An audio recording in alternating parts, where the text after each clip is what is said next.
Adimpe walked into the church, her heart pounding, clutching the last of her food, 2 small yams.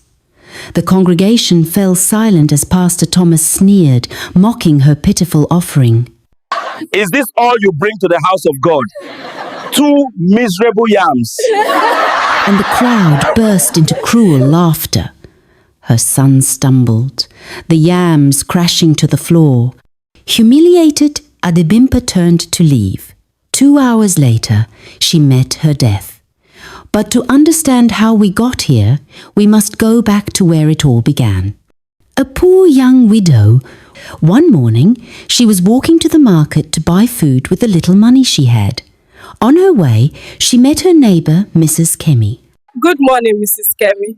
Adimpe, my dear, Pastor Thomas is asking for special offerings today. You should try to come. Adimpe thought about this. She remembered what Matthew used to tell her, "The Lord will provide, but we must trust Him." Maybe this was her chance.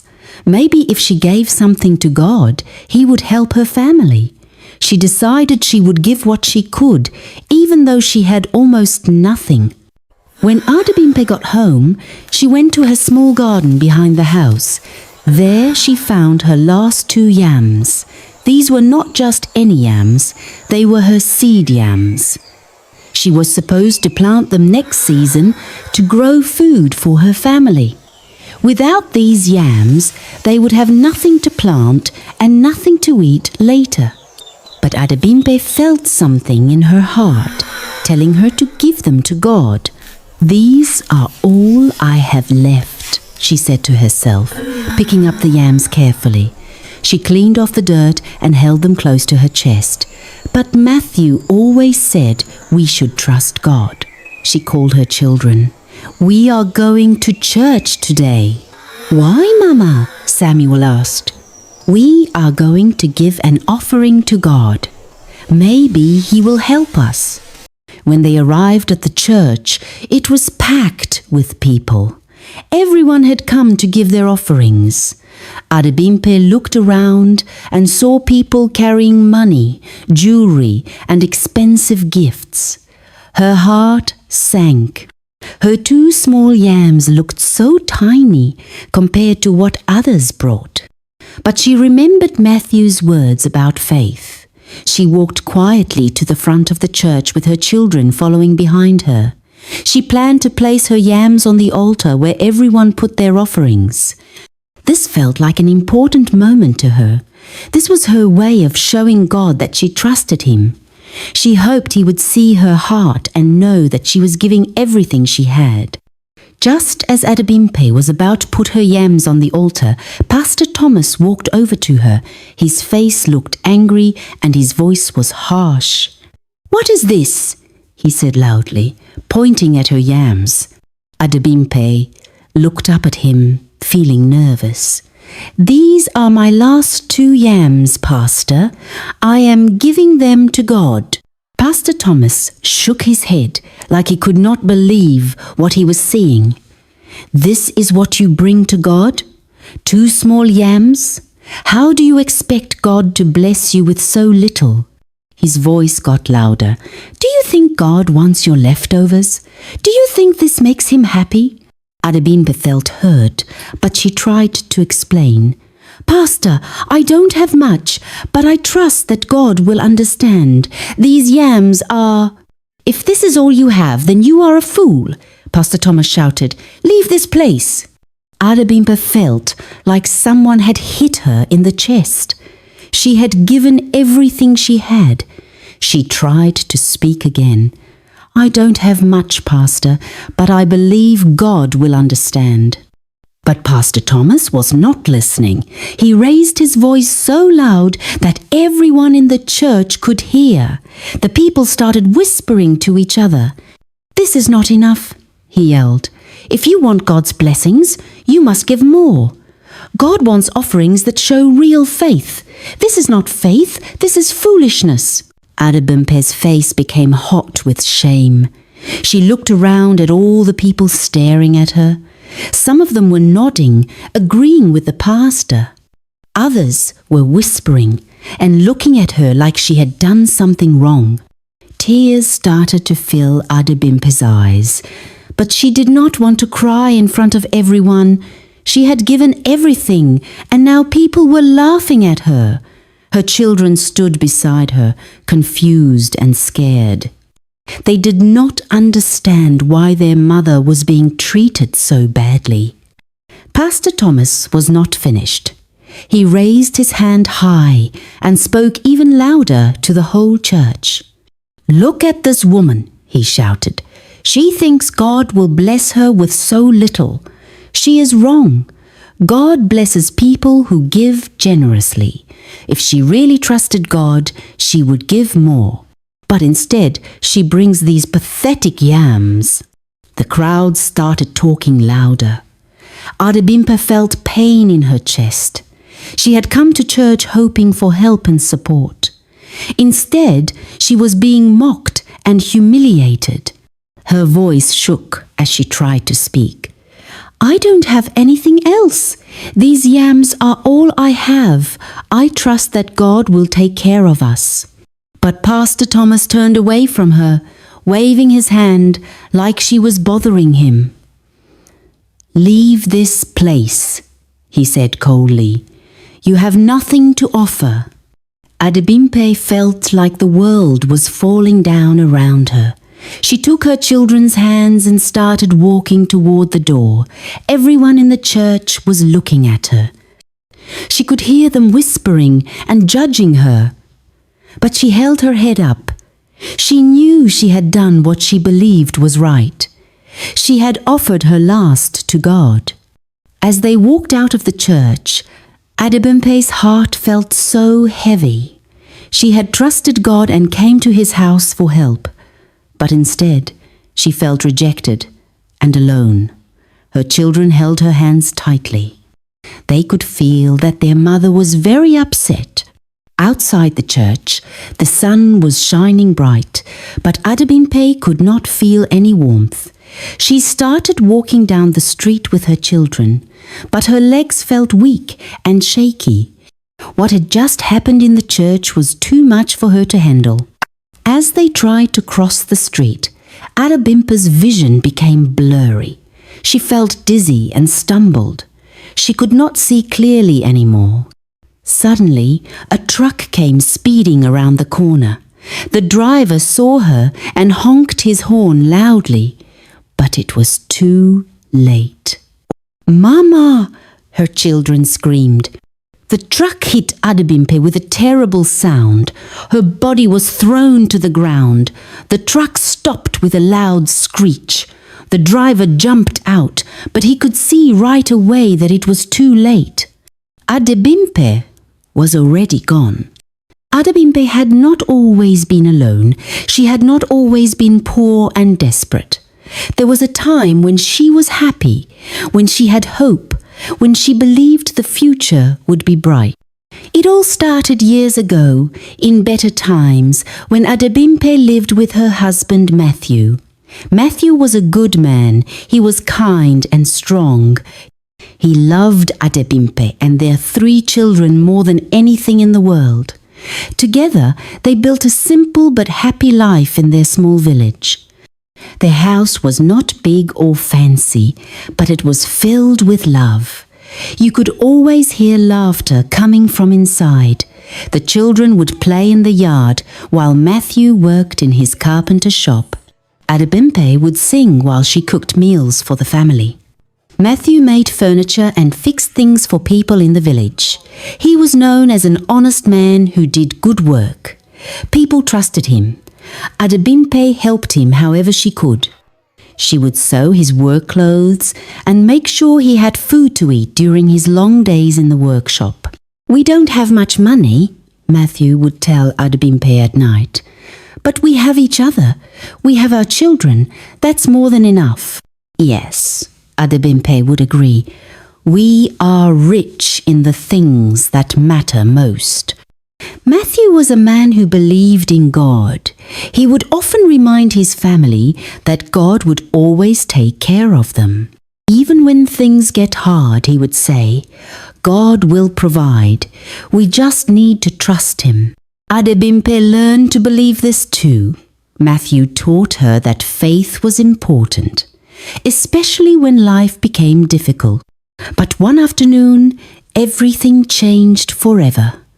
Matthew had gone to the nearby town to buy wood and supplies for his carpentry work. The rain was falling hard that day. The roads were wet and dangerous. Adimpe was at home with the children, waiting for Matthew to return. She had made his favorite soup for dinner. The children were doing their homework at the kitchen table. "When will Papa come home?" little Emily asked. "Soon," Adimpe said. "He should be here any minute now." But Matthew never came home that night. A neighbour knocked on their door hours later. Adimpe opened it with a smile, thinking it might be news about Matthew. "Adimpe," the neighbour said softly. His face was sad. "I have terrible news." Matthew's car went off the road in the rain. He didn't survive. The words hit Adimpe like a punch to the stomach. She couldn't breathe. She couldn't think. One moment she was waiting for her husband to come home for dinner. The next moment she was told he would never come home again. The funeral happened a few days later. The whole village came, but something felt wrong. People whispered in corners. Matthew's family members stood far away from Adimpe. They barely looked at her or the children. "Thank you for coming," Adimpe said to Matthew's brother after the service. The brother just nodded coldly. "We'll talk later," he said, "about Matthew's things." That's when Adimpe knew her troubles were just beginning. Years passed after Matthew's death. Life became the same thing every day for Adimpe. She would wake up early, work hard all day, and go to bed tired and worried. She watched her children grow up in front of her eyes. There were happy moments when they would laugh together, but there were also sad moments when she wished she could give them more. Sometimes at night, Adimpe would lie awake thinking. She wished things were different. She wished she could buy her children nice clothes and good food. She wished she could rest without worrying about tomorrow. But she could not afford to think about herself. Her children needed her. Despite everything, her children grew up strong, like their father Matthew. Ethan was the oldest. He worked hard and had a kind heart. He always tried to help his mother. Sometimes he would find small jobs in the village to earn money for the family. "Mama, I got paid for helping Mr. Johnson fix his fence," Ethan would say, putting the coins in her hand. "Thank you, my son," Adimpe would reply, smiling through her tiredness. Samuel was the middle child. He was quiet but very smart. He was always thinking of ways to help his family. He would study hard at school, hoping education would give them a better future. Emily was the youngest. She had so much love in her heart. Even when things were bad, she could make her mother laugh with her funny stories and jokes. Her children screamed and cried.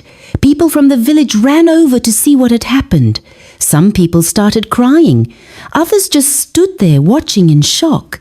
The news about Adimpe's death spread quickly through the village. Soon, people were talking about what had happened at the church. They spoke about how she had been humiliated and rejected. They talked about how her faith had led to this tragic end. Back at the church, people whispered about the poor widow who had been turned away. Some felt guilty for laughing at her. Others wondered if they had done the right thing. But Adimpe's 3 children, still so young and innocent, could only understand one thing. Their mother was gone. The woman who had worked so hard to take care of them was dead. The woman who had loved them more than anything in the world would never come home again. They cried and cried for their mother. She had tried so hard to give them a better life. She had sacrificed everything for them, and now they were alone in the world, just like she had been when their father died. The news about Adimpe's death spread fast through the village. At first, people whispered about it in their homes and at the market. But soon, the story travelled to other towns and cities. It was not just the sad story from one small village anymore. People everywhere started talking about the poor widow who died after being rejected by her own church. The people in Adimpe's village began to feel bad about what had happened. Many of them had been in the church that day. They had watched Pastor Thomas humiliate her. They had heard the crowd laugh at her offering. Now they felt guilty and angry. "How could we just stand there and watch?" Mrs. Kemi said to her husband. Adimpe gave everything she had, and we did nothing, said Mr. Johnson, who had been sitting in the front row that day. "She was giving everything she had, and we laughed at her." The villagers started talking to each other about what they had seen. They remembered how kind Adimpe had always been. They remembered how hard she had worked to take care of her children after Matthew died. They began to realize that they had failed her when she needed them most. Soon, someone in the village posted Adimpe's story on social media. The story spread like fire online. People shared it, commented on it, and talked about it everywhere. News reporters heard about it and came to the village to learn more. Local widow dies after church rejection. Read one newspaper headline. Poor mother humiliated at church before tragic death, said another. The story was on television, radio, and the internet. People all over the country were reading about Adimpe and getting angry about how she was treated. "This is wrong," people wrote online. "How could a church treat someone like this? That pastor should be ashamed," others commented. "This woman gave everything she had." The anger grew stronger each day. People wanted justice for Adimpe and her children. One person who saw the news was a very rich man named Alexander Hilton. He was a billionaire who owned many companies. Alexander was watching the news in his big office when he heard Adimpe's story. Something about it touched his heart deeply. Alexander had everything money could buy. He had fancy cars, big houses, and more money than he could ever spend. But he had never had a real family. He had been too busy making money to find love or have children. When he heard about Adimpe, he thought about how different their lives were. "She had no money, but she had so much love," he said to himself. "I have all the money in the world, but I don't have what she had." Alexander was moved by how Adimpe had sacrificed everything for her children.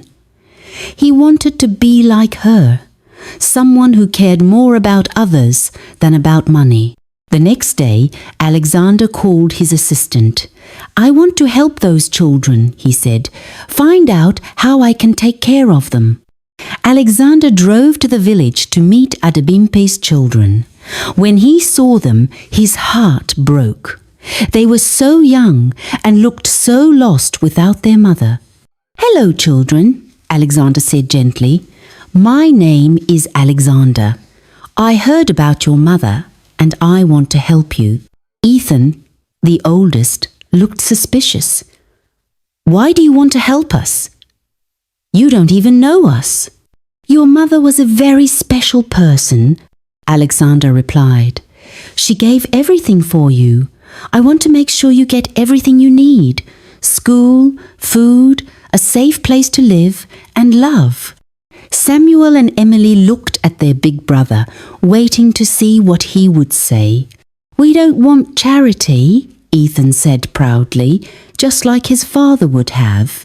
"This is not charity," Alexander said. "This is justice. Your mother deserved better. You deserve better. Let me help you honor her memory by giving you the future she wanted for you." Alexander's offer was not just help for the children. It also woke up many other people. When they heard that a billionaire was taking care of Adimpe's children, they started asking more questions about what had happened at the church. "If a rich man thinks this story is important, maybe we should pay attention too," people said. "How could Pastor Thomas treat a mother like that?" others asked. "What kind of church rejects the poor?" more people wondered. The pressure on Pastor Thomas and the church grew stronger every day. People protested outside the church. They carried signs that said things like, "Justice for Adimpe," and "Churches should help, not hurt." The church leaders called an emergency meeting. They sat around a big table, looking worried and scared. "This is getting out of control," said Elder Williams. "People are calling for Pastor Thomas to be removed." "Maybe they are right," said Elder Grace. "What he did was wrong. That woman was giving her last to God, and he rejected her." "The whole country is watching us now," added Elder Samuel. "We need to do something." After hours of talking, they made their decision. They called Pastor Thomas into the meeting room. Yeah, the actions of Pastor Thomas have brought shame upon us. We must remove him from his position. "Your actions led to a woman's death. The community has lost trust in you and in this church." Pastor Thomas sat quietly for a long moment. He had expected this, but it still hurt to hear it. "I understand," he said softly. "I was wrong. I let pride and greed cloud my judgment. Adimpe was a good woman, and I failed her." "What will you do now?" Elder Grace asked. "I want to stay and work here," Pastor Thomas said. "Not as a pastor, but as a janitor. I want to clean the church and serve in a humble way. Maybe someday I can make up for what I did." The church leaders were surprised, but they agreed. Pastor Thomas became the church janitor. Every day he would clean the floors, dust the pews, and take care of the building.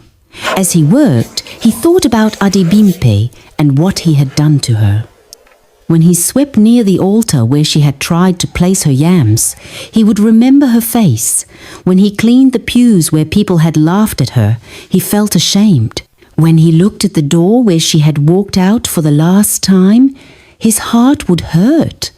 "I'm sorry, Adimpe," he would whisper as he worked. "I'm so sorry." Pastor Thomas realized that he had been teaching the wrong things for years. He had told people that God only blessed those who gave a lot of money. He had made people think that being rich meant being good. But Adimpe had shown him the truth. She had given everything she had, even when it was just 2 small yams. Her gift was worth more than all the money in the world because it came from love. The new pastor who replaced Thomas was very different. Pastor Mary was a woman who had grown up poor.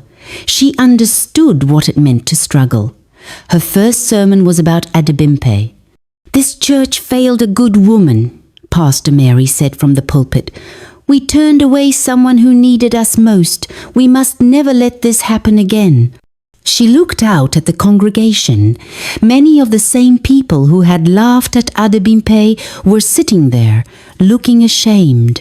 "From now on, this church will welcome everyone," Pastor Mary continued. "It doesn't matter if you're rich or poor. It doesn't matter what you can give. God loves you just as you are." The church began to change. Instead of asking for big donations, they started programs to help poor families. Instead of talking about wealth, they talked about love and kindness. Instead of judging people by what they owned, they welcomed everyone equally. People in the village noticed the change. Slowly, some of them started coming back to church. They wanted to be part of something that would honor Adimpe's memory instead of repeating the mistakes of the past. Pastor Thomas pushed his mop across the church floor every morning at 6. The same floors he used to walk on in expensive shoes, now cleaned by his own hands. At first, people stared. Some whispered behind his back. "Look at him now," Mrs. Johnson said to her friend one Sunday. "From the pulpit to the janitor's closet." But Thomas heard everything. He kept working. He kept his head down and did his job. Months passed, then years. Thomas watched something beautiful happen in the church. More people started coming. Not the rich ones who came to show off their cars and clothes. Regular people, poor people, people who looked tired from working hard jobs. "Good morning, Pastor Thomas," said Maria, a single mother who cleaned offices at night. She always smiled at him when she brought her 3 kids to church. "Morning, Maria. How are the children doing in school?" "Better. Thank you for asking." Thomas liked these conversations. They were real. Before, when he was the head pastor, people only talked to him to impress him or ask for favors. Now they talked to him like a normal person. The church felt warm now. "You know what changed this place?" Rev Williams asked Thomas one day as they sat in the church garden. Thomas looked up from the flowers he was watering. "What?" "That woman, Adimpe. Her story opened everyone's eyes. She gave everything she had, even when she had nothing. People here will never forget that." Thomas nodded. He thought about Adimpe every day, how he had treated her, how wrong he had been. "I was a terrible man back then," Thomas said quietly. "You were, but look what you're doing now. Actions matter more than words." Thomas worked hard to make up for his past mistakes. When families couldn't pay their bills, he helped them find resources. When people needed food, he connected them with the church food bank. When children needed school supplies, he made sure they got them. Mrs. Patterson, an elderly woman who lived alone, stopped him after service one Sunday. "Pastor Thomas, thank you for fixing my front steps last week. You didn't have to do that." "I wanted to help," Thomas said. "You're not the same man you used to be." Thomas smiled sadly. "I hope not." While Thomas worked to change himself, something amazing was happening with Adimpe's children. Alexander Hilton had started the Adimpe Foundation. He made sure the 3 kids had everything they needed. Ethan, the oldest boy, was now in law school. He called Alexander every week. "How are your studies going?" Alexander asked during one of their calls. "Good. I'm learning about helping people who can't afford lawyers. I want to do that when I graduate." "Your mother would be proud." "I hope so. I think about her every day." Samuel, the middle child, was studying to be a doctor. He was smart and worked hard. During his medical school interview, they asked him why he wanted to be a doctor. "My mother died because we couldn't afford good medical care. I want to help families like mine." He got accepted that same week. Emily, the youngest, wanted to be a teacher. She tutored younger kids at the community center while she was still in high school. "Why do you spend so much time helping other kids with homework?" her friend asked. "Because everyone deserves a chance to learn. My mother always said education was important." The 3 siblings stayed close. They talked on the phone every week and visited each other during school breaks. They never forgot where they came from. "We need to do something special for Mom," Ethan said during one family dinner at Alexander's house. "Like what?" Samuel asked. "Something that helps people, the way she always wanted to help people." Emily looked thoughtful. "What about a hospital? a place where people can get help even if they don't have money. That's perfect, Samuel said. We could call it Adimpe Hospital. Alexander smiled as he listened to them plan. These kids had their mother's heart. Years later, when all 3 siblings had finished school and started their careers, they made their dream come true. Adimpe Hospital opened its doors on a sunny Tuesday morning. The hospital was different from other hospitals. No one was turned away because they couldn't pay. The doctors and nurses treated everyone with kindness. There were comfortable chairs in the waiting rooms and toys for children. "This is what Mom would have wanted," Emily said as they stood together watching patients walk through the doors on opening day. The Adimpe Foundation kept growing too. It helped other children who lost parents or faced hard times. Alexander made sure these kids got the same chances that Ethan, Samuel, and Emily had received. Adimpe's death had been sad and unfair, but her love lived on through her children and all the people they helped. Her story had changed Pastor Thomas, changed the church, and now it was changing the whole community. She had given everything she had, even when it wasn't much, and somehow that small sacrifice had grown into something beautiful and big. If you enjoyed this story, please like, subscribe, and share to help reach more audience. Thank you.